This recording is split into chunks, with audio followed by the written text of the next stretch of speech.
Olá, muito boa noite, boa tarde, bom dia a todos, todas, todos, boa madrugada. Estamos aqui novamente mais um Música Marginal. Um grande prazer e uma grande felicidade de estar do lado aí do parceiro, do irmão Daniel Mariano. E vamos conversar um pouco hoje sobre música, né? Temáticas aí bem que nos são muito caras, né? Sobre música e que queremos compartilhar com todos vocês, né? Daniel, tudo certo por aí? Tudo certo, Renan, meu querido. Boa tarde, pessoal. Bom dia, boa noite para quem estiver assistindo aí no horário que estiver. É uma alegria estarmos aqui hoje com mais uma edição do Música Marginal, com um tema já ali pautado, né? A gente vai falar sobre os dois discos aí dos 107 melhores discos da música brasileira até 2020, que Renan organizou.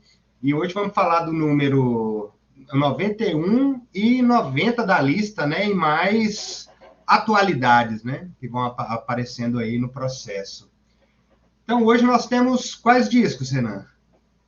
Nós temos aqui um disco extremamente underground e outro que, embora muito conhecido, é um disco que merecia ter um reconhecimento, acho que muito maior. Como a gente falou semana passada, né? Eu acho que o primeiro disco da lista toda, que é um disco que ele tem muitas credenciais para ser um disco favorito da música brasileira, tem tudo aquilo que geralmente os grandes discos têm, mas não é reconhecido, né? Um disco meio esquecido, foi o do Erasmo Carlos, né? O Pelas Esquinas de Ipanema. Só que esse daqui é indiscutível. É aquele disco que eu não sei porquê. Você não encontra ele nas listas de melhor de música brasileira. Não é um disco que você vê as pessoas querendo ver um relançamento dele, né? Um disco meio que esquecido, embora esse daí seja indiscutivelmente, né, um disco que ele tem todas as credenciais de serem esses discos adorados e cultuados, né, em todos os sentidos, né, inclusive em alguns sentidos bem específicos. Estamos falando aqui, o primeiro, extremamente underground, um dos discos mais recentes da lista, né, que é o disco do Guerrinha. O nome do álbum é Wagner, um álbum de 2018, é realmente um mini álbum, né, ele poderia até ser classificado como um EP, é um disco de 18 minutos de duração. Né? Embora essa questão, né, o que é o LP, o álbum completo, o que é o EP, né, o Extended Play, né? Então, geralmente o EP é um álbum com poucas músicas e um disco completo é um disco com mais músicas. Só que isso depende muito do gênero. Então, tem, por exemplo, um gênero de música mais ambiente, tal, que às vezes lança um EP meia hora de duração. E você tem aí, né, uma grande onda agora, por exemplo, no hip hop, o pessoal lançando álbuns de 10, 15, 20 minutos de duração, né? Então, visto como álbum, né? Então, às vezes é até meio esquisito quando a gente olha isso, né? Às vezes a gente tem álbuns muito curtos, como é o caso desse, e álbuns bem longos, que às vezes são considerados como EPs, né? Justamente, o pessoal que talvez aí só esteja, né, na consciência da era digital, e esse conceito fique um pouco dúbio, né? Lembrar que ele vem daquele momento onde os álbuns eram feitos no vinil, né? No disco de vinil, né? E o EP justamente era esse com poucos, porque era o disquinho pequeno, né? Era 2 faixas de um lado, 2 na outra, né? Então, geralmente, quando a pessoa faz um disco de, né, um álbum de 4 faixas, fica parecendo como se fosse aquele disquinho, né? No início ali da década de 60 e até antes, né? Se lançava muito, né? Às vezes se lançava o álbum em EPs para depois ser o long play, né? Seria o disco maior, né? Mas é isso, né? Como você falou, são 18 minutos, mas isso pode muitas vezes se configurar num álbum. Em outras que fala que é tipo um álbum. No tempo também tinha o LP, na década de 70 para frente, né? O chamado disco duplo, né? O triplo, né? Vinham 3 long plays, né? No disco. Aí seria uma coisa que a pessoa faz hoje em 2 horas, né? Mas que a gente também chama de álbum, LP, né? Mas às vezes pode ser até uma faixa só, né? De 2 horas também, né? Porque na época do vinil não tinha isso. Acabou a linha do disco ali, você tem que virar o lado, né? Ou colocar em outro, né? Mas hoje, com os recursos que temos aí, todos digitais, né? Dependendo se suportar, pode fazer, né? De um tamanho bem grande. E aí, né, o Guerrinha, né, depois a gente fala mais sobre ele, né, mas é um cara que tem vários projetos, né, tem um projeto aí de uma gravadora, né, já participou de várias bandas, né, e esse é o primeiro álbum solo dele desse ele é o Gabriel Guerra, né? É o primeiro álbum específico desse projeto dele, né? E no qual ele deu um aspecto muito único em relação a todo o resto da obra dele. E esse é o número 91 da lista. E o próximo número 90 da lista, o álbum de Antônio Carlos de Jocafe, que é esse álbum que tem todas as credenciais de um grande clássico da música brasileira, mas é um clássico que tem, né, seus seguidores, mas ainda é uma coisa muito localizada, né, que é o Mudei de Ideia, que é o álbum de estreia deles de 1971, essa dupla baiana, Antônio Carlos e Jocafe. Então, Daniel, o que você achou aí da escuta, né? Vamos começar na ordem, né, do último para o primeiro, né? Então, o número 91 da lista, Guerrinha, o álbum Wagner de 2018, inclusive o Wagner, embora seja um álbum com a capa preta, vou mostrar aqui já, e com só os nomes, uma coisa bem minimalista, ele não tem esse peso, por exemplo, a gente pensa em Wagner, a gente pensa em Richard Wagner, a música alemã, né, aquela obra de arte total, uma coisa bem imponente, mas não, é Wagner o goleiro do Botafogo mesmo, né, uma homenagem mais brasileira, mais carioca mesmo, né, embora o álbum tenha um peso muito grande. Né? Então, como é que foi sua escuta aí, Daniel, deste álbum, Wagner, do Guerrinha?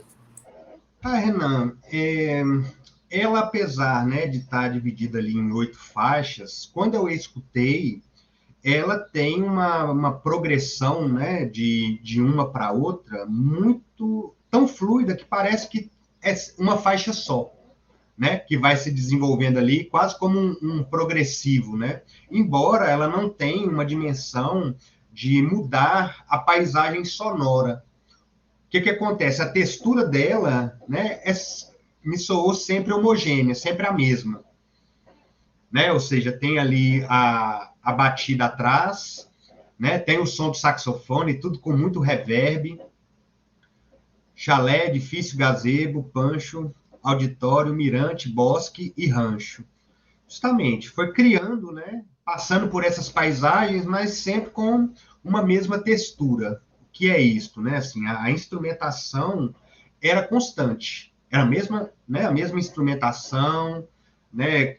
Procurando criar assim uma mesma energia, como você falou, sem peso nenhum, me soando, inclusive, muito parecido assim, né? Com uma projeção visual que possa ter, né? Como música de elevador, né? Assim, aquele clima bem, né? De piano bar, né, bem suave, um caráter lounge, né, mas que é feita praticamente só para tipo compor o ambiente, é quase para você não prestar atenção, né? É lógico, eu particularmente me deliciei muito com os timbres, eu falei, poxa, que, né, como é que o som está macio e tal, mas num outro contexto, né, como é um disco instrumental e também homogêneo, né? Não vou dizer monótono enquanto só ter um tom, mas os elementos de orquestração são constantes.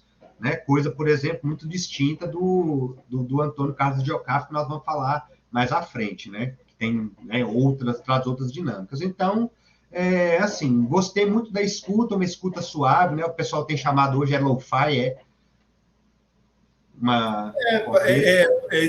pode ter esse aspecto do lo-fi, né? Mas acima ainda do lo-fi tem essa questão de ser algo produzido em casa, né? Uma música feita em computador, né? De sons ampliados, né? E tal, que também abarca, né, a própria estética lo-fi. Essa coisa mais música feita em casa mesmo, né, no próprio computador do compositor, né, que não demanda estúdio. Sim. E esse foi o caso desse disco, né? Isso, exato. Foi feito dessa forma. Pois é, eu gostei muito, me foi suave, mas é aquilo assim, o sentimento que me causa de estabilidade, né? Não me traz uma estabilidade, sim. Eu, particularmente, consigo manter o interesse, né, nessa suavidade.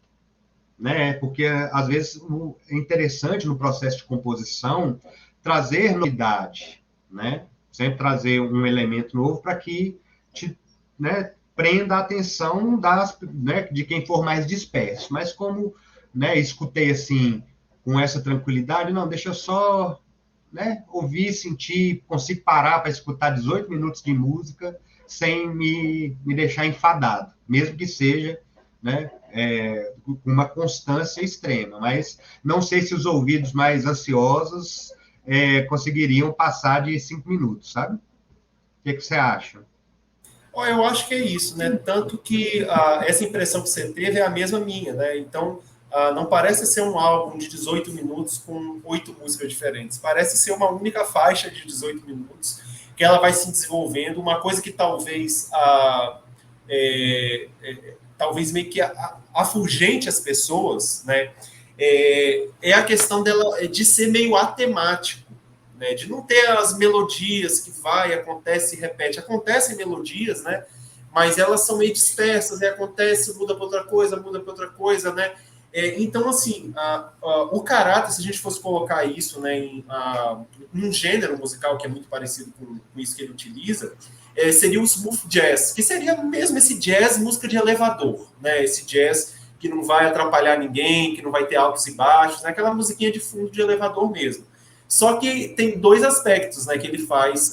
Ele pega esses elementos do smooth jazz, só que primeira coisa que gera esse estranhamento grande é tudo sampleado, né? Então é tipo sons construídos, né? Não são pessoas tocando aquilo ali ao vivo, né? Claro, são tocados, né, mas do instrumento de tecla, né? Essa questão aí dessa utilização de sons ampliados, e o que já gera uma série de timbres e ambiências bem diferentes. Mas por outro lado também,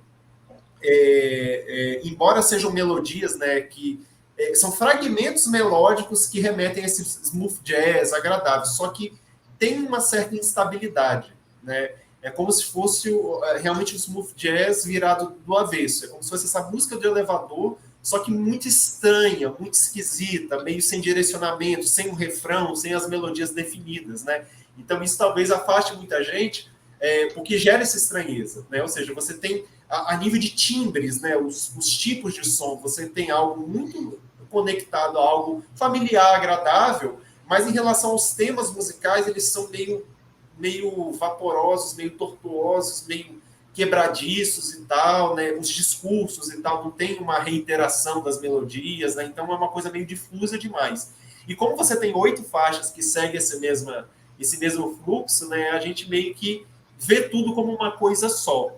Né? Então, só falando aqui bem rapidamente, o Gabriel Guerra, né, que é o responsável por esse projeto, né, ele participou de 2 bandas, né, que foram bem faladas aí, né, no underground, 2 bandas bem esquisitas, bem excêntricas, que é o Dorgas e o Séculos Apaixonados. Né? E ele é um dos responsáveis pelo selo 40% Foda Maneiríssimo, que é um selo de música eletrônica dançante, só que ao mesmo tempo muito autossatírico, muito irônico, né? Então, assim, são os títulos dos álbuns e das músicas são umas coisas extremamente zoadas, as descrições do álbum são umas coisas bem cômicas, né? Bem sem pé nem cabeça. Então, é uma música eletrônica, dançante, um techno, né? Mais, entre aspas, né? Mais pop, mas ao mesmo tempo muito satírico, né? Então, eles têm essa gravadora que eles fazem em média, já tem um tempo aí, uns anos, um lançamento aí, em média por mês, geralmente são dos mesmos, né? Das vezes pessoas do selo ali, com alguns convidados. E assim, esse codinome dele, né, o Guerrinha, né, ele já tinha lançado alguns discos e lança até hoje, inclusive lançou um essa semana, né, como DJ Guerrinha. Né, então ele já tem o codinome DJ Guerrinha para esse lance. Assim, e esse álbum ele fez essa coisa bem mais introspectiva, né? Os nomes das músicas são nomes de locais, né, ou construções, né, chalé, edifício, gazebo, rancho, auditório, mirante, bosque, pomar. Né, logo na primeira, né, a primeira é muito interessante, né, a chalé, né, tem uma ambiência muito legal para o que vai acontecer, e aí você entra naquele mundo e vai ficando ali. Parece que quando a peteca vai começar a cair, aí o álbum acaba, né, e tal, né? Quando na última parece que vai ficar mais desinteressante, sem graça e tal, aí acaba. Então é bem na medida mesmo, né? Tem uma grande unidade entre as faixas, né? E meio que a impressão que conta, né? Que ele diz que isso é um álbum carioca, um álbum noturno, né? Então ele meio que representa sonoramente essa história não contada da vida noturna carioca, né? Que às vezes a gente tem muita idealização que é simplesmente aquela coisa de roda de choro e coisa e tal. Não, existe uma infinidade de coisas na vida noturna carioca. E uma música como essa, ela é meio que ela abarca muitos estados de espíritos ali, né? Principalmente de vazio existencial, um estranhamento em relação à existência, né? Então ele traz essa coisa bem, bem íntima em relação a isso, né? E ela deixa a gente nesse estado meio entorpecido de contemplação, né? Tipo, assim, você está ouvindo ali mas é meio estranho, mas ao mesmo tempo é familiar. Então, ele é meio dicotômico em relação a isso, né? Ele tem essas dicotomias entre o familiar e o bizarro, né? Entre algo confortável e esquisito, que te tira da zona de conforto, né? Então, acho que é basicamente isso que eu tenho para falar, né? Então, tem essa experiência de escuta, é uma escuta curta, né? E que vale a pena, né? Não é à toa que eu coloquei aqui. E vale ressaltar, né, que eu até mostrei aqui os discos, né, porque eu acompanhei esse trabalho eu descobri ele, foi bem acidentalmente no site que agora é o Música Instantânea, né, que é o Miojo Indie, que foi o site através do qual eu descobri o Dorgas e os Séculos Apaixonados, que eram as bandas dele. E assim, esse disco foi meio que nem fizeram uma resenha para esse disco. Falaram que o lançamento, escreveram um negocinho lá e eu ouvi, eu achei uma coisa bem interessante. Aí quando eu vi, né, eu comecei a acompanhar o artista e eu vi que ele fez um lançamento físico, né? Então o CDzinho, né, fez várias cópias, né, que eu acho que ele até tem disponível ainda. E o LP ele mandou prensar fora, ele falou que foi só umas 20 cópias que ele fez do LP. E só no LP tem escrito aqui embaixo, tem escrito, né, a Guerrinha 01, né, do catálogo, produzido, gravado e mixado por Gabriel Guerra entre janeiro de 2016 e outubro de 2017. Então foi um trabalho de muito tempo, embora seja um registro curto e homogêneo, ele fez ao longo de muito tempo. Masterizado por Pedro Garcia, projeto gráfico por Lara Miranda, essa coisa aqui bem minimalista mesmo, né? Todos os direitos reservados pelo autor e termina com: este é um disco antifascista. Isso daqui está escrito só no LP, não está escrito no CD, né? Aí, tem até essa questão, essa fala aí no final, né? Termina com essa frase: é um disco antifascista. Isso daqui porque foi lançado em 2018, né? Então, já desde aquela época, assim, ele se posicionando, embora sempre se posicionasse, né, em relação aos lançamentos do selo dele, mas é sempre muito satírico demais, né? Menos direto até, né? Então, acho que é isso, né, Daniel? Mais alguma questão? Muito interessante, né? A gente, quando observa, né, como é que no processo de consumo musical, né, ou seja, a música que chegam até nós e como a gente as escuta, né, ou seja, escutar uma música é, de certa forma, consumi-la, né? Ou, no mínimo, ou de uma forma mais capitalista, comprá-la, né? Quando você compra uma música, né? Ou seja, se você compra um LP, compra um disco, né? Vai ao show, você dá esse retorno financeiro para o artista, né? Para o produtor. Então, você vê que muitas vezes se tem, né? Numa condição de uma mídia de massa, de uma comunicação de massa, a ideia de que o que acontece de mercado musical é somente o que aparece pelas grandes gravadoras, o que está nos programas de televisão, né, de audiência, enquanto muita coisa é produzida, bem pensada, né, tem um mercado, um nicho para poder atingir um propósito, né? Você vê que essa questão até, né, de certa forma, ideológica, né, do disco, de colocá-lo como antifascista, né, faz com que você tenha também uma possibilidade, né, de uma produção artística que não está totalmente sujeita aos desejos do mercado, do grande mercado, né, que é um dos propósitos aqui de trazer todos esses discos, essas discussões para este programa também, né? Porque música marginal, ela é muito mais do que somente algo que é feito na periferia, né? É o que realmente consegue cruzar este caminho do que é imensamente divulgado e do que não, né? Então, entrecruza as duas coisas, né? Tem essa transição entre um ponto e outro, né? E essa adequação entre esse ponto e outro. Né? E até recentemente, isso vem sendo alvo assim, de alguns canais, por exemplo, que eu acompanho, de muita discussão com relação a uma postura até de crítica musical, né? Ou seja, de fazer uma interpolação do que é bom e ruim dentro da produção musical, né? Que é coisa que a gente traz sempre como temática aqui também, né? Como no caso do Guerrinha, né? A gente até aponta, olha, algumas pessoas podem gostar, outras não, mas é um disco muito bem produzido, ele tem uma produção muito feita, né? Assim, muito bem pensada, muito bem feita. E cabe a nós, por exemplo, a você, a mim, que estamos aqui, né, no canal, falando sobre esses discos, apontar, né, os benefícios e também deixar que a pessoa escute e tenha suas próprias conclusões, né?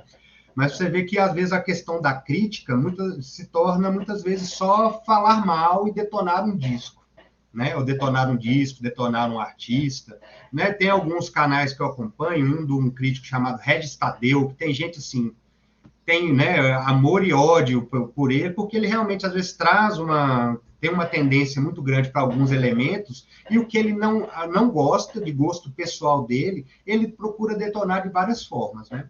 Coisa que, inclusive, está muito em voga agora, né? Só se fala de outra coisa, né? Das opiniões, por exemplo, do Ed Mota em relação a outros artistas, né? Artistas, inclusive, já falecidos, né? Que não tem nem como se defender. Talvez nem foi o caso de se defender, porque tem também, né? Sua legião de fãs, né? E os seus trabalhos também de, no mínimo, muita boa produção, né? Aí, se a pessoa vai achar que é bom ou ruim, vai depender muito da opinião. Sabendo disso, queria saber de Renan, você acompanhou essas discussões aí ultimamente?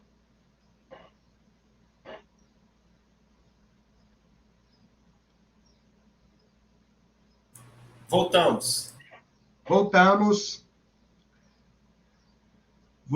Renan, estava perguntando se você acompanhou a questão do nosso querido Ed Mota falando aí, né, das suas opiniões sobre artistas, né, que, enfim, estiveram aí no mainstream e ainda estão, né, dependendo dos seus produtos que são lançados em nome deles hoje em dia, ainda tem, né, um alcance muito grande. Você acompanhou essas discussões que tem tido aí? Olha, acompanhei sim, né, com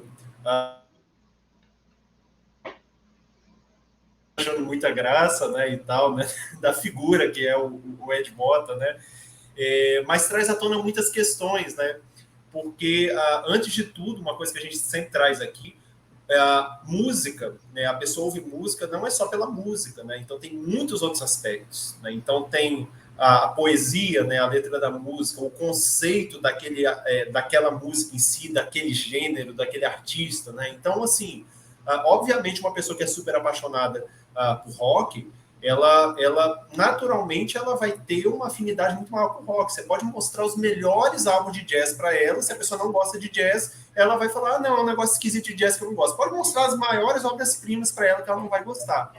E eu acho que o maior problema dessas discussões, quando elas acontecem, né, o Ed Mota teve essa questão de menosprezar muito o trabalho do Raul Seixas, né? Eu começo falando que eu não tenho o menor interesse pelo trabalho do Raul Seixas, já ouvi a discografia inteira e tal, reconheço muito bem ele como artista, reconheço a importância da música dele, isso daí é uma coisa que é indiscutível, né? Não precisa falar, né, um artista morto já há tanto tempo e com uma legião de fãs aí que vai perseverar, né, por muitos e muitos anos aí, né, sabe-se lá até quando, né, ou seja, uma obra que ela foi muito importante enquanto ela foi feita e continua seguindo. E eu acho muito engraçado porque, do ponto de vista, né, realmente por isso, tipo assim, eu não tenho afinidade por rock tradicional, por essa música mais mercadológica. E quando eu digo afinidade, não é uma afinidade de um posicionamento político em relação a isso, né? Tipo assim, eu não gosto porque faz sucesso. Não, muito pelo contrário. Né? Eu adoro coisas extremamente pop. Só que tem uma série de elementos que eu procuro na música, né? E a música do Raul Seixas, especificamente, ela não me significa muita coisa. Agora, engraçado, porque, sei lá, se eu estiver ouvindo, se eu estiver com raiva e tal, talvez eu tenha uma reação até parecida com a do Ed Mota, né? E tal, de falar e de meter pau, isso e tal. Só que, gente, a questão do argumento, isso é uma coisa que a gente fala aqui no Música Marginal desde o início, a questão de argumento, você pode pegar qualquer coisa do mundo e argumentar porque ela é boa, e você pode pegar qualquer coisa do mundo e argumentar porque ela é ruim. Argumento você vai ter, seja pelo que for, né? Então, eu posso pegar uma música, um artista, uma música que eu odeio e ver algum elemento ou outro ali e falar por que aquilo é maravilhoso. Ou então posso evidenciar o que eu odeio e falar por que aquilo é horrível. Né? Então, assim, é uma questão de discurso, da visão individual de cada um. Né? Agora, quando isso é colocado por uma pessoa que tá aí, né, nas redes sociais, que está com muitos seguidores, isso daí vai gerando uma série de discussões que muitas vezes não são construtivas. Né? Então, assim, a própria fala dele não é construtiva. Porque se ele fizesse toda uma preparação nesse sentido e depois ia e metesse o pau falando que aquela é a opinião dele, é uma coisa. Né? Ele pode falar à vontade. Olha só. Gente, ó, Raul Seixas, massa e tal, cara importante, papapá, obra super importante e tal, mas, ó, a minha opinião sobre a música dele é essa, e joga. E não simplesmente taxar. Né? Claro que tem essa coisa agora, parece desculpa de tudo, isso é desde sempre, né? A desculpa é que estava bêbado, né, e tal, mas a gente sabe que não, porque essa questão também, a gente sabe muito bem, né, essa sociedade selvagem que a gente vive, o que dá ibope é hater, é gente que odeia. Então, faça coisas maravilhosas no mundo, ninguém vai dar a mínima para você. Agora, se você falar um monte de merda, sair metendo pau em todo mundo, você vai ter um monte de gente falando de você, com você ali, né? Então, infelizmente, a gente vive numa sociedade ainda muito podre nesse sentido. Então, talvez ele faça isso já consciente de que é isso que está dando visualização. Né? Então, assim, a gente só está falando aqui porque o negócio estourou e está gerando muitas discussões. Né? Então, tem essa questão também específica. Então, assim, eu acho que o Ed Mota, conscientemente, ele tem feito isso realmente para aparecer, trazer essas discussões e tal. Eu sinto que ele não finge, que realmente é o que ele pensa da música do Raul Seixas, é o que ele pensa. Eu acho que falta muita reflexão, e isso poderia vir da própria... na própria fala dele, né, ele tem uma fala madura nesse sentido para preparar o que ele pensa. Né, para não o pessoal ficar achando, né? Porque eu acho que isso se divide cada vez mais. Né? Então, por exemplo, a galera muito cerebral, tipo assim, da música, que eu quero procurar os elementos, eu quero ter música que melodicamente, texturalmente, ritmicamente seja complexa. Vai se empoderar através de um discurso desse e falar, olha, é uma merda mesmo o Raul Seixas. E quem às vezes ouve Raul Seixas, ouve outros e tal, e poderia estar usufruindo do canal dele para ter outras discussões dele, que tem outras vivências da música, acaba já afastando. Então, eu acho que é um discurso que mais divide do que constrói, né? Do que constrói algo positivo. Então, assim, é uma coisa que é muito gratuita nesse sentido. Né? Então, por exemplo, eu acabei de falar aqui, por exemplo, que eu não tenho interesse pela obra de Raul Seixas. Acabei de falar aqui que talvez eu compactue, achei muita graça, o vídeo dele é icônico, né? Ele lá, né? Cláudio que postou aí lá no grupo, eu fui ver ontem, exatamente ele imitando uns instrumentos de sopro, a melodia. Olha como essa melodia é tosca e tal. Sim, só que o próprio... eu não, e vou admitir, eu não conheço muita coisa da obra do Ed Mota, mas pode ver um monte de melodia do Tim Maia. É tão simples ou mais simples que eu nasci há 10 anos atrás. E por conta disso é ruim? Por conta disso eu nasci há 10 mil anos atrás é ruim? Por conta disso, né? Então, o que faz uma música ser boa ou ruim? Né? O que faz, muitas vezes, a música ser mais simples, o que esse pessoal mais snob vai falar como ruim, como menor, é o que faz com que a música perpasse em gerações e gerações de pessoas cantando. Né? Em melodias mais complexas, né? Algumas vão chegar para o público no geral, outras vão ficar mais para a galera que curte mais uma música mais complexa, o pessoal que é mais... gosta mais de buscar algo fora desses eixos e tal, né? Mas é muito complexo falar em bom ou ruim, né? Eu acho que o bom ou ruim é algo íntimo, é algo para cada um de nós, né? Então, assim, fica essa questão, e eu também acho, Daniel, passo aí para você sobre isso, né? Mas eu acho que em contraposição a isso, as pessoas não sabem dividir as coisas. O pessoal vai e toma as dores. Falou mal do Raul Seixas, então vou falar mal do Ed Mota e tal. Primeiro, que nem conhece a obra dele, né? É uma obra extremamente relevante, de um músico extremamente proficiente, né? Então, assim, uma coisa é o cara como músico, outra coisa é o cara como crítico musical, como youtuber, né? Como um cara que está fazendo vídeos, né? Como um influencer da música, né? Então, isso aí tem uma diferença muito grande, né? Então, eu acredito que não se debate isso menosprezando ele enquanto artista ou mesmo como influencer. Eu acho que se debate isso colocando o pingo nos is, né, nessa discussão, e sabendo que não é falando mal dele que se acaba com essa discussão. É realmente mudando, né, esses paradigmas, né, essas coisas, discussões. Né? E você, Daniel, o que você achou dessa história toda? É muito... Né, assim, você vê a necessidade de um artista de se prestar a fazer algo tão contraproducente, né?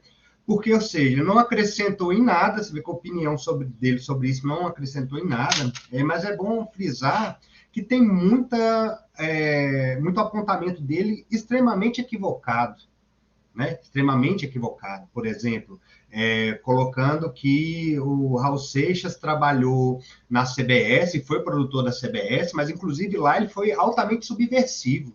E ele colocou como se ele trabalhasse para o mercado. É lógico, ele tinha que trabalhar em algum local, né? Estava tentando a carreira de artista, apareceu a situação de ser produtor, né? Mas quando o dono da gravadora viajou de férias, ele pegou e fez um disco altamente subversivo, em 1971, né? O Sociedade Gran Cavernista apresenta Sessão das 10, que é um disco totalmente off, inclusive por conta desse disco, quando o dono chegou, né, o demitiu. Né? Então coloca tipo assim, como se ele fosse um vendido para o mercado. Não, ele é um artista, né, que estava ali no mainstream e trabalhava para a gravadora. Era como se trabalhava naquela época. Nem se dava conta, por exemplo, de ter um trabalho independente como se tem hoje, né? Então o momento era outro. Então, primeira informação altamente equivocada dele, né? E outra colocando, por exemplo, que as letras do Raul todas são do Paulo Coelho. Na verdade, Paulo Coelho teve uma parceria com o Raul Seixas durante a primeira fase ali. Inclusive, uma das músicas mais conhecidas do Raul Seixas é em parceria com Cláudio Roberto, que é Maluco Beleza, né? Enfim, mas tem diversas outras com Paulo Coelho, só que ele tem ali diversos letristas que trabalharam junto com ele também. Então, né, até o próprio Paulo Coelho, em entrevista, né, e também naquele documentário Baú do Raul, tem bem explicitado, por exemplo, que uma das músicas muito interessantes lançadas no Krieg Rabandolo, que foi um disco de impacto, né, ou de lançamento do Raul Seixas, que teve muito impacto, né, tinha ali uma música chamada Ouro de Tolo, né, que é uma música que tem a letra, uma questão de uma reflexão muito grande ali para o momento, né, e que a maior parte da música foi composta pelo Raul Seixas e o Paulo Coelho só colocou o último verso, né? Eu que não me sinto, né, porque longe das cercas embandeiradas que separam quintais, no cume calmo do meu olho que assenta a sombra sonora de um disco voador. Se você for ver, inclusive, é um trecho que o texto não faz muita correspondência com a parte anterior, como tipo assim, o Raul chegou com a parte já feita e ele colou um negócio ali que ele achou interessante por cima, que você vê que fica assim, olha, não, isso aqui realmente foi trabalho de um e trabalho de outro, né? Embora outros também tenha isso, a proposição da letra como um todo, né, tenha sido do Paulo Coelho, mas a gente sabe que quem já compôs letra, ou você chega, manda uma parte da letra, outra pessoa coloca outra parte depois, ou você está junto, né, fazendo uma letra com outra pessoa. Então, é uma coisa muito pessoal, né, muito subjetiva ali, o que é uma boa letra, o que não é, né? Então, isso aí, quem faz, quem não faz, fica julgando, né? Depois, né? Mas no caso é que foi feito, né? Se tem uma carreira estabelecida e você pode entender os processos que envolvem tudo isso, né? O processo do artista, mas no nosso caso, por exemplo, aqui do música marginal, é entender também como que foi produzido, né? A questão se é bom ou ruim, né? Talvez seja a questão de opinião, né? O Renan dá a opinião dele, eu dou a minha opinião aqui, mas a gente busca também analisar alguns elementos mais objetivos que são muito interessantes no processo de apreciação musical, né? O que faz, por exemplo, como o Renan bem colocou, que uma pessoa possa ter uma experiência estética com um disco do Raul Seixas, observando os arranjos, né, os timbres, né, as temáticas das letras, as dinâmicas, as variações, e outra pessoa pode ficar extremamente enfadada com o mesmo disco. E está tudo bem. A questão é você observar, olha, isso aqui teve um cuidado para ser construído. Né? Isto aqui, a gente vê que você consegue escutar uma boa qualidade do som.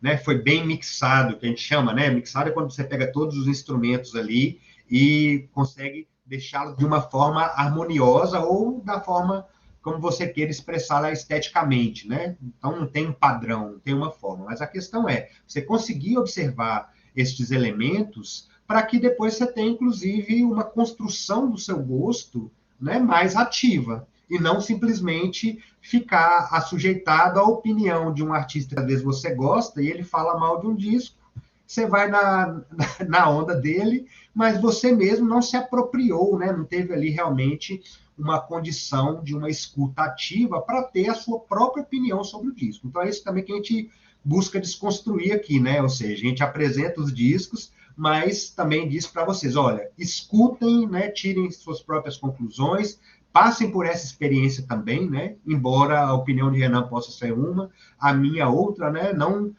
queremos ser anti-influencers, né? Não influenciados, é deixar que vocês escutem se quiser, né? E da forma como quiserem e construam a própria opinião de vocês. Não, maravilha, e eu acho que é isso, né? Raul Seixas, Ed Mota, dois grandes artistas, importantíssimas figuras da música nacional, né? E Ed Mota, cada um na sua linguagem, cada um no seu campo, né? A gente sabe que deve ter muitas questões, se a gente for discutir sobre isso, a gente fica 2 horas aqui falando sobre o que pode vir, né? Os entremeios aí das falas, né, dos significados, né, de por que esse ódio todo exatamente é isso, né? A gente sabe, por exemplo, que uma música mais arrojada, a música jazzística, ela é uma música de nichos específicos, né? E o Raul Seixas, ele buscou uma música que falasse com as multidões, né? É uma música subversiva, mas que fala com as multidões. Então, assim, eu acho que são fundamentos de pensamentos a partir dos quais você vai construir sua identidade artística, sua produção musical, totalmente distintos, né? E coexistem, né? E não são nem concorrentes, se a gente pensar nesse aspecto, né? Então, assim, grandes artistas aí da música, né? Ed Mota recentemente aí como influencer aí destilando muito ódio, né? De uma maneira muito contraproducente, mas talvez seja até essa intenção mesmo, né, para ganhar haters, que no mundo cão que a gente vive é o que faz as coisas andarem, né? Então estamos aqui, passamos um tempo aqui discutindo sobre isso, porque foi uma coisa que reverberou muito, né?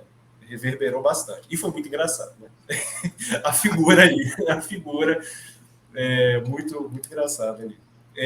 Então, Daniel, me conta aí como é que foi sua experiência com o álbum número 90 da lista, Antônio Carlos e Jocafe, Mudei de Ideia, de 1971. Lembrando que esse álbum, ele foi lançado em 1971, eu não vou saber a história direito, né? Depois eu vou até procurar saber isso, né? Mas ele foi lançado em 1971 com uma capa específica, e logo depois, no mesmo ano, ele foi lançado de novo, acrescido de um single, né? Então ele foi lançado inicialmente aqui, com essa capa aqui bem psicodélica, né? Antônio Carlos Jocafe, Mudei de Ideia.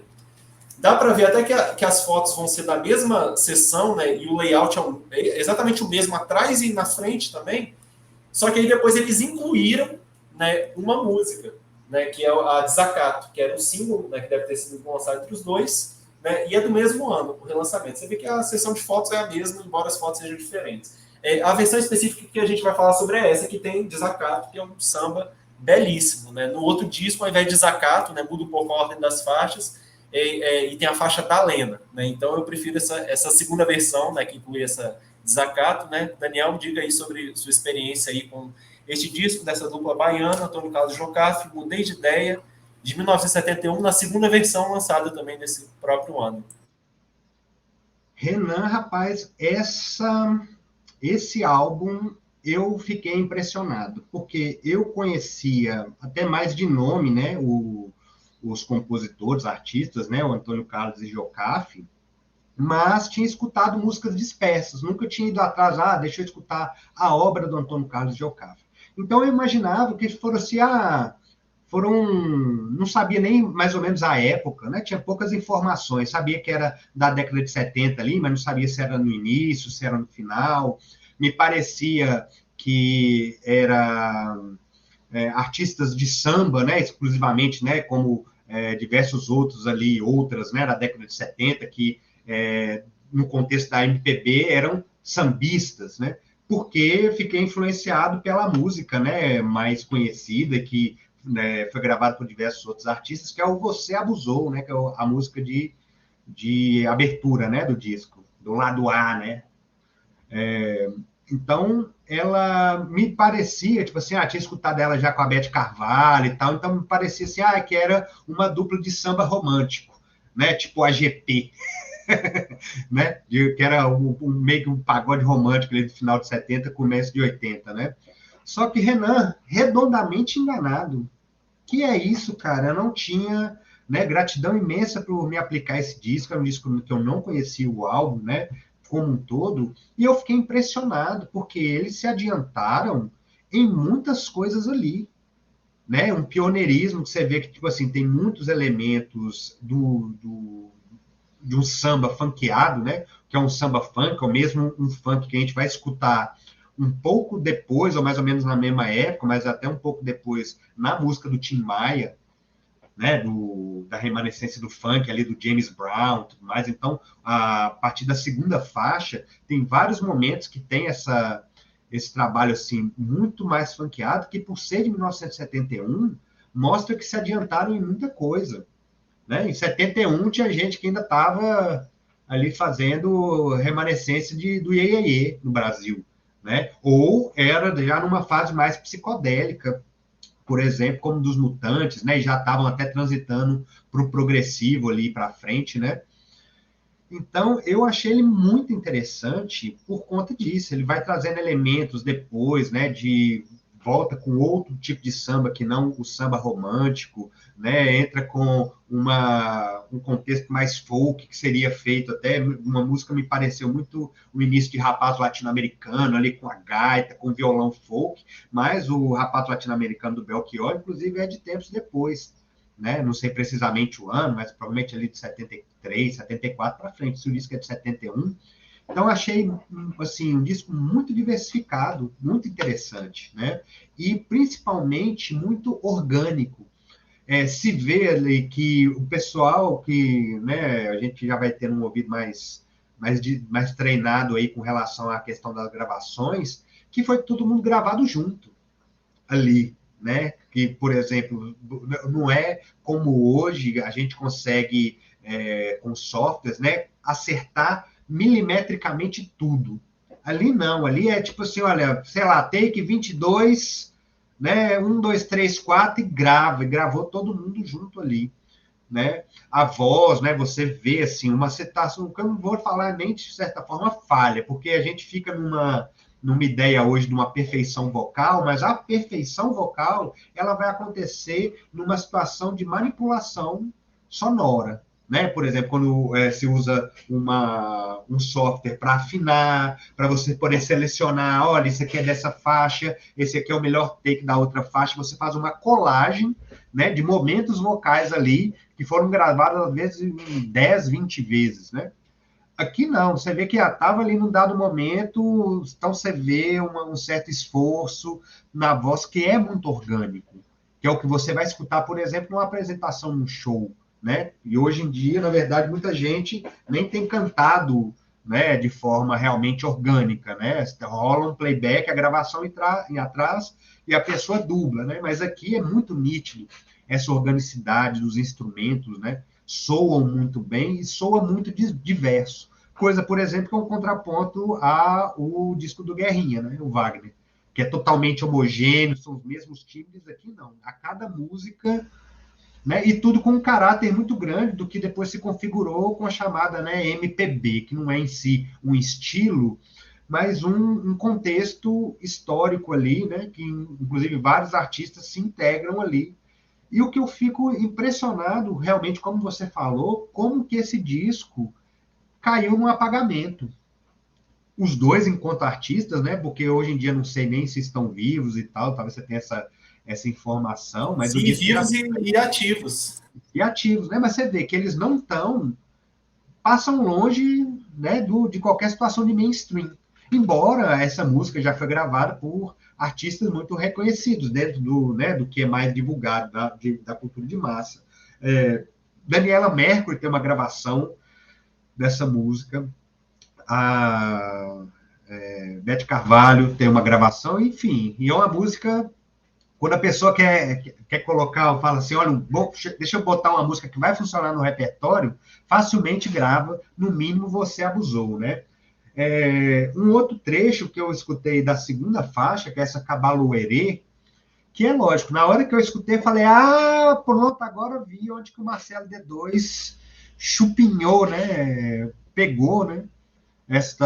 Um trecho para poder fazer uma música que foi de grande projeção a ele, né? Mas você vê ela mesmo em si, na sua gravação original, tem um apagamento. Ele fez um resgate, mas nem sai por aí falando, olha, isso aqui é da música do Antônio Carlos de Jocafe. Eu, particularmente, nunca né, vi ele numa situação ou que, enfim, que trouxesse qualquer tipo de promoção a o Antônio Carlos de Jocafe quando ele fez, né? Ou seja, pegou um trecho da música, sampleou, botou na dele, não falou nada de quem era, né? Pelo menos que eu tenha visto, não, né? Talvez tenha falado, eu estou falando besteira aqui. Mas ver assim, o quão interessante é, porque tem vários momentos ali do disco que nem são os dois cantando, né? É um deles, ou igual essa na Cabaluerê, que é um coro feminino, né? Não tem uma letra específica, né? Não é uma canção, é praticamente uma música instrumental no qual a voz, né, faz ali algumas onomatopeias para poder criar uma melodia, mas não é em si uma letra, né? Então, achei muito interessante esse disco e acho uma pena mesmo, né? Ela cair neste apagamento. Então, a considera aqui um exemplo vivo do que é uma música marginal, né? Que tem uma construção, uma qualidade, mas que é colocada, né? E teve até, por exemplo, foi lançada pela RCA, né? Então, são artistas contratados de gravadora, mas que depois, né? Enfim, foram escanteados, né? Marginalizados ali pelo próprio processo histórico, né? Então é isso. Gostei assim imensamente. É um disco que eu vou botar na playlist aqui para escutar constantemente, para absorver mais e mais, porque as letras, né, fui escutando duas vezes, só que não, né, não consegui captar todas as letras, mas os arranjos finos, sabe, da mais alta organicidade, com muita variação, com cordas, né, com situações de naipes, em outras músicas com naipe de samba, até mesclando as duas, né, como tem, por exemplo, a própria Você Abusou, né, que tem um momento que entra no refrão, entre as cordas, tudo muito singelo, né, e muito diverso. Gostei demais, recomendo aí, né, Antônio Carlos de Jocafe, mudei de ideia, na verdade não, mantenho a minha ideia. Né? Escutem, tirem suas próprias conclusões, mas é um disco maravilhoso. E você, Renan, o que você tem a me falar aí do Mudei de Ideia, incluindo Desacato, do Antônio Carlos de Jocafe? Olha, foi também uma grande surpresa para mim, porque meu pai tinha os discos, alguns discos do Antônio Carlos Jocafe. Ele tinha o Ossos do Ofício, Cada Segundo, o álbum de 73 e talvez mais algum, mas eu me lembro desses três. Então eu ouvia desde criança, né? Eu me lembro que tinha Chamego de Iná, do álbum de 73, que eu gostava bastante, essas músicas mais funkeadas e tal. Aí, sei lá, eu já adolescente, eu falei, não, deixa eu dar uma pesquisada nesse grupo e tal, né? Aí fui buscar, né? Na internet naquela época não tinha nada, né? E tal. Aí achei para baixar um cara que botou o vinil lá, a gravação direto do vinil desse disco, né? Porque eu queria ver, quero ver outros discos desse grupo e tal. Eu também estava baixando pro meu pai os discos, né? Porque tinha no LP para ter também MP3. Aí, nisso daí, eu vi, eles têm um disco aqui em 71, mudei de ideia. Aí, quando eu vi, foi aquela porrada, né? Primeiro porque ele já começa de cara com essa Você Abusou, né? Que é um samba absolutamente perfeito, né? Que, tipo, e tem uma questão da letra, né? Porque o refrão mesmo é só isso, né? Você abusou, tirou partido de mim, abusou. E aí a questão da letra, né? Não faz mal, é tão normal ter desamor. É tão cafona, é sofredor, que eu já nem sei se é meninice ou cafonice o meu amor. Se o quadradismo dos meus versos vai de contra os intelectos que não usam o coração como expressão. Aí você abusou, tirou partido de mim. Então, assim, é uma letra, é um samba belíssimo. Agora chamando Ed Mota aqui. Essa melodia aí é impressionante, né?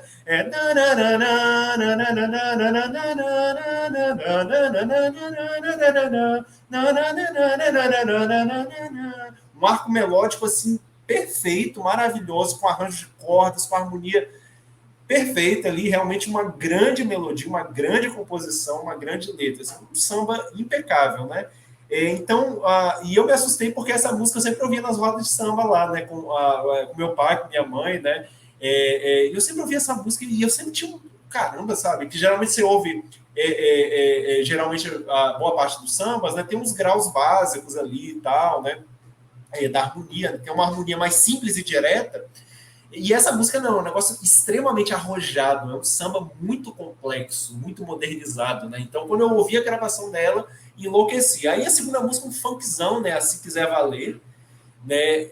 Aí, beleza. Aí quando chegou na terceira, eu não acreditei. Eu falei, gente, né? É uma pérola do funk nacional, a partir da qual Marcelo D2 fez Aqualé, que é o maior sucesso dele, a melhor música dele de longe. E o original eu acho muito mais incrível, né? Eu acho que a música do Marcelo D2 é muito boa, só que o original é muito roots, é uma pegada maravilhosa, um negócio perfeito, assim, né? Realmente uma grande pérola assim, do funk nacional. Aí, e é engraçado que cada faixa é um negócio muito diferentão. Tem algumas que se assemelham entre si, né? Sejam entre os sambas e entre o funk, mas tem umas coisas no meio, né? Essa Conceição da Praia é muito esquisita, né? Ele canta com um vocal bem forçadão mesmo, né? Bem exagerado, e a música também não é tão interessante. A Hipnose já é uma música bem psicodélica, aí já é tipo assim, eles flertando totalmente com o psicodelismo mesmo, uma letra super, super, super viajante, né? Ruído de vozes e risos perdidos no quinto andar, uma força me move, me arrasta, perdido no quinto andar, eu vou de escada elevador, nas asas do pensamento vou ver o meu amor. Outra dose de uísque é servida no quinto andar, na vitrola deslizam sonatas e fugas, Beethoven ao bar. Eu vou hipnotizado, eu vou nas asas do pensamento. Então, assim, um instrumental muito psicodélico, né, com a letra muito viajante, né? Então, assim, totalmente diferente de samba e de funk, né? Então, um disco bem variado nesse sentido. Aí tem Mudei de Ideia, faixa título, que é um samba bem legal. Desacato, né, que é também um grande destaque, um dos grandes sambas nacionais. Aí depois tem, né, Quem Vem Lá, né, do The Funk.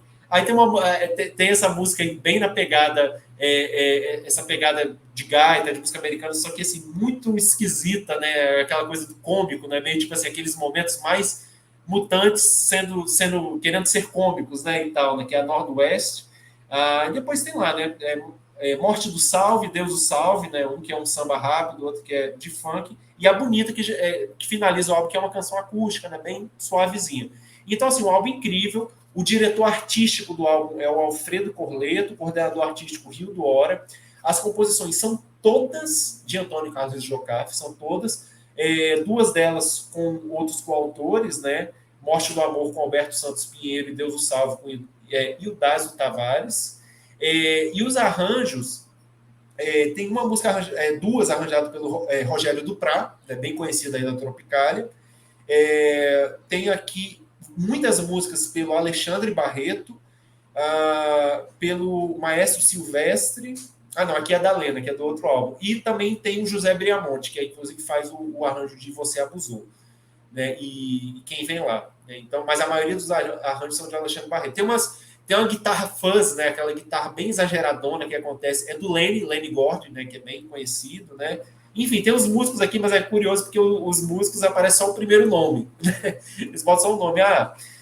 Violão, corda de aço, banjo, viola. Messias. Órgão, José Carlos.